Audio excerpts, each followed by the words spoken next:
It is the 91, the Goodman Real Estate, the U9 with Corey Peabody in the Beacon Plumbing, the U21, the Spirit of America, Gunnar O'Farrell, and rounding out our four-boat field, the U12, Jeff Bernard and the Graham Trucking. Boats are coming out of the pit area and on to the Ted Jones Racecourse. It's time to go racing. It is the 2025 Apollo Mechanical Cup at Seafair. It is Heat 3A. Boats coming out on the racecourse. First boat away from the dock. Looks like it was Jeff Bernard, I believe. Nope, nobody's up in front of him, so that would be Jeff Bernard that got out on the racecourse first.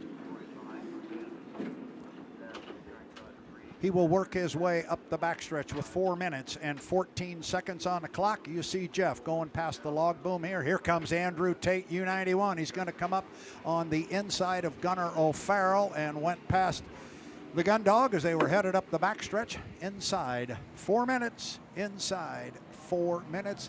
I see 1, 2, 3 of our boats. Oh, now we got all 4. There's Corey. He's going slowly up the backstretch. All 4 boats are on the water. Here comes Jeff Bernard. Tanner, he's going to come down here looking at 3 minutes and 41 seconds. He's following Andrew Tate across start-finish line. Now, Andrew Tate, interesting about this course that there are not really very many designated places where they can cut the course. They can do almost all of the course except just that middle section. And Andrew Tate there cut the course on one of the shorter parts of the track up there at the top. Rather than other courses, it seems like you can only go right through the middle. It was an interesting overlap there with Jeff Bernard, but he didn't stay up in front there. He's let Jeff Bernard run ahead of him and get settled on the inside lane. Yeah, Jeff is out in front now of Andrew Tate as they start up the backstretch. That is Jeff Bernard. You saw up the backstretch. He's the one furthest up the backstretch, and he's going very slowly. And coming up behind him there on the right side of your screen at the 250 mark is Andrew Tate in the 91, the Goodman Real Estate, and just now entering into the bottom end of the race course is Gunnar O'Farrell and Corey Peabody. Gunnar, just for the mention of it, Gunnar is on the outside of Corey. Corey is on the inside, but you're looking at the 2 boats up there at the top end of the race course, and to remind our fans, they're going to go around the top end of the race course, and then they have to be behind the start-finish line, right in front of you and me. They have to be behind that line at the 1 minute and 15 second mark. That is the score up. And if somebody were to jump the score up, they will be radioed by the officials up above, and that boat will be told to slow down, drop back, and move to the outside. So you just go to the outside line. There's no time penalty. You don't have to start 5 seconds back or anything like that. Nothing like that. You just simply get moved to the outside. That was one of the big adjustments we made. We didn't want to be penalizing boats and taking them out of competition before the heat even got started, so we just make them go to the outside.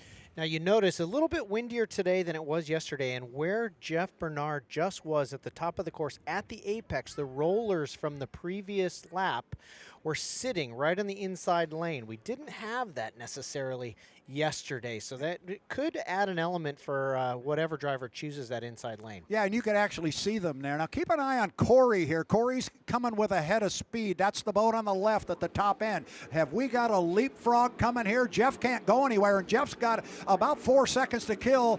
2, 1, mark, going to be legal. Now, can Corey get past Andrew Tate? I do not think so.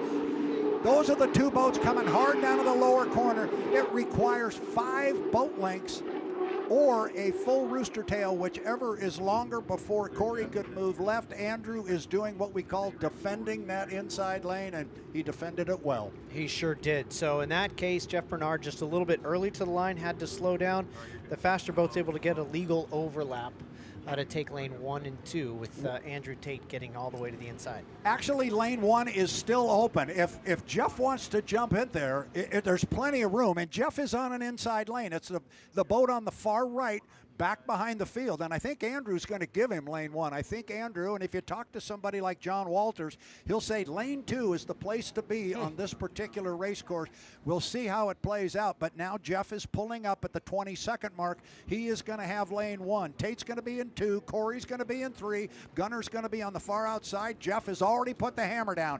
Jeff is coming inside lane 1. This could be a good-looking 4-boat start as they come down. We're coming up on 5 seconds. We're 4, 3, 2, 1. Mark right there. We are racing Gunnar O'Farrell, the first across the line. I think the start was clean, should be good, and it is. We've got it on the screen, a clean start. They're going 4 wide to the corner, and it's going to be Andrew Tate coming around the turn first. Bernard is on the inside, but back about 5 boat lengths, and Corey is just outside Andrew Tate. Corey said he didn't think he was going to have as much power, Tanner. We'll see right now what he's got. Up the backstretch, he is about 4 or 5 boat lengths back of Andrew Tate. Still putting on a good race. Andrew Tate obviously made his intentions known at the last bit there to keep lane 2. Again, this is the bumpier turn at the very top there, and Corey losing a little bit of ground entering into the turn 2. But Andrew certainly seems to make up a lot of distance on the straightaway. Here you have Jeff Bernard actually making up ground on Corey Peabody just in the first lap with 3 to go. Yeah, this is some of what we saw yesterday. Man, I'll tell you what, Andrew Tate's really flying the 91. But it's some of what we saw yesterday. Corey's in a tough spot right now because Bernard's got that inside lane, and he's getting plenty of lane space being given to him by Andrew Tate. Yet Corey Peabody's having to drive all the way around both of them, so it's a big race course right now for Corey Peabody. And don't think for 1 minute Andrew Tate doesn't know exactly what he's doing by making sure he gives Bernard enough room back there. I was just about to ask you that question. Is he talking to the spotters, making sure that he gives Bernard a chance to take those second place points away from his rival in the points? That is exactly what's going on, and believe me, that's what the spotters are saying. Corey can't worry about Andrew Tate right now. He's got to try and run down Jeff Bernard, and we've come down to put 2 of 3 in the books. It is still Andrew Tate, but the race is for second place. Corey Peabody going to try and run down Jeff Bernard on a great big race course. Bottom end of the race course, there you see Andrew Tate. He's got the nice, look at the amount of lane space he's given Jeff as they get to the exit pin right there. There is Andrew flying the boat up the backstretch, but it is Jeff Bernard. This is the race. He's got about 3 boat lengths on Corey. Corey wants those second place points, Tanner. I don't know if he's going to be able to get them. He sure does. It could come down to track condition as we get into the final corner of the race. You can see from that airborne shot a lot of ripples there in lane 1, but Jeff Bernard right on the inside lane goes ahead and takes some of that rough water, but shortening the course enough that he may have got the job done. 3 up and 3 down for Andrew Tate, the U91 to Goodman Real Estate, and Corey Peabody's going to make a charge for second, but he's going to come up just short of catching Jeff Bernard. Another very successful run for the U12 Jeff Bernard, and that's a tough spot for Corey Peabody to be in, trying to run down Jeff from a far outside lane. Our 4th place boat in the heat, Gunnar O'Farrell, comes home in the U21 Spirit of America. There he is on your screen. The 91 looks pretty dominant. It looks super fast. I will say it's walking and bouncing and jumping a lot. I mean, is that you talk a lot about the boat ride. That was some of the roughest riding conditions I've seen the U91. That is normally the smoothest silk boat out there. And is that, I mean, indicative of this particular course or just the wind direction today? I think it's a little bit of both. This is always an extremely rough race course, and what we get to see on some of those head-on shots is on the front straightaway, but on the backside, their weight goes over and it hits all those boats in the log boom, and then it comes right back at them, and they're parallel to their line of travel, and that makes it really rough. We are being told there are no calls on the water. That's always good. So it was clean out there, what we just saw. Yeah. So then, of course, just the official results get pulled once they get the data out. Yep. Make sure nobody's broken the fuel limitations or the N2 limitations.